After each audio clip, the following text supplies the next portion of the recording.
Hey guys, welcome to Go for Green Living Homestead. But we're not on our homestead. We're on Brad's homestead. We're at the second part of the tiny house build, and it is concreting these posts in the ground and digging the holes and stuff like that. Y'all saw the first part of us digging the holes. Of course, we had to re-dig some holes, so it's just life. Yeah, that's right. And so with that first part, we got all the holes dug, and we used that machine, the auger, to do all the real hard work for us. We let it get through all the rocks, get through everything.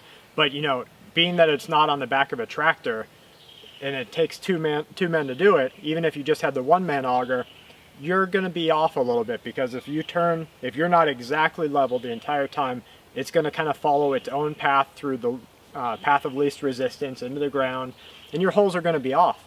But I've never built a tiny house before. I've never built a house before. Daniel has. So he had to explain to me why it's imperative that your holes aren't off. So why is it so important that your holes aren't off for your posts? Well, when we laid out our strings and we squared the house, we don't want with our strings down here, we don't want them to move, so that we want to keep it square and not diamond shaped and everything. So if we keep the poles straight as possible, then we'll be using the least amount of material, the exact material that we need for the top. Because he picked an even number house to build that goes with materials, which is 24 by 24, so right. Everything's going to work out perfect, you know, with the materials. And tell me if I have this wrong. So like you said, 24 by 24, and we're splitting it down the middle, and you can buy 12-foot long poles to be the most economical. Mm-hmm. So we're splitting it right down the middle. And that's why he said you can't have it diamond shaped, because you can't have it in a way that you're 26 on one side and then 22 on the other side, because then you're going to have to either buy longer poles and cut them to the length that you need, or you're going to be sort of mismatching all the way up. Yeah, he's talking about the center beam, and the center beam, which we will get to in this series, is just two 2x10s sandwiched together running down the center, and they'll hold the brunt of the weight of the house. Anything in the center, right. center walls, center supports, well, they'll hold the brunt, so it doesn't have sag spots. But yeah, you're absolutely right. So what I'd like to do with this part of your series is to, at the end, sort of build out like a floor plan, so that people can go and watch the video and then go, okay, well that was the point you were at here. Mm-hmm. And then we could kind of build that into it. Because what we've got here is, how many poles do we have? 1, 2, 3. 16, I think. Yeah, 16, and then 17, 18, 19 for the center. So we have 19 poles in the ground. And like Daniel said, today we were putting cement in and then putting the poles in. And we were putting a rock or a piece of cement block on the bottom so that the poles didn't touch the dirt and the cement go around it. It would allow it to stay up off the dirt so that it wouldn't just soak up that moisture, right? Mm-hmm. Yeah, and that's really imperative, because you're protecting your block here.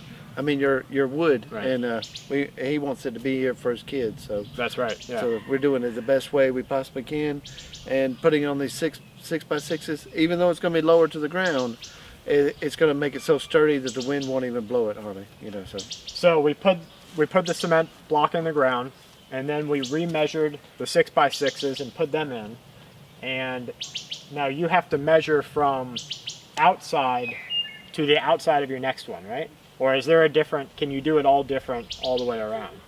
Well, you want to do your outside, you want to start from one corner. Okay.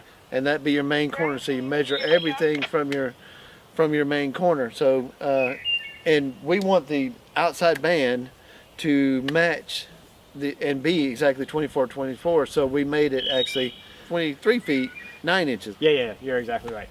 So, okay, and then we put the poles in the ground. Mm-hmm. We ran a string from the two corner beams, and then we used that string to measure up the other poles to make sure that they're going to be flat, right? So that we don't have a snake going down the side of the house. Yes, exactly. Yeah.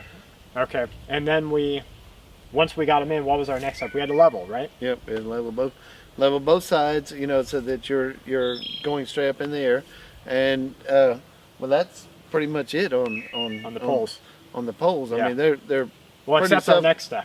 Well, yeah. Next step is Daniel's really trying to help me. I'm really looking forward to this. He said, don't buy as many 6x6s as you need holes. Oh yeah. buy them, and then we'll cut them off and then use those extras for the other holes, which is so smart. And I'm sure if you just go have someone build your house, they don't care about the economics like that. They're just going to buy the 6x6s, put them in, cut it off, and lay it to waste. Yeah, let it just sit there. But we're going to have plenty of extras here, and he's going to have quite a few he can do something else with. So. Yeah, right. So guys, I'm really excited about building this tiny home with Daniel. I'm really thankful and appreciative of him taking the time to do this. And I hope that as I learn and make these mistakes that I'm certainly going to make, I hope that you guys can learn from them too. Well, I hope we don't make any mistakes, so we're going to try not to. I will a little, because there was a couple he went, that's a little bit off, but we'll work with it. It's his first house. That's right. Let's support him. Let's join him. Come on. So thank you, Daniel. Thanks for all your help. All right, guys, we're going to wrap it up there. I hope y'all enjoying this series, because we're really enjoying putting it together for y'all. Ani Ove Ocha means I love you in Hebrew. Later, guys. Bye-bye.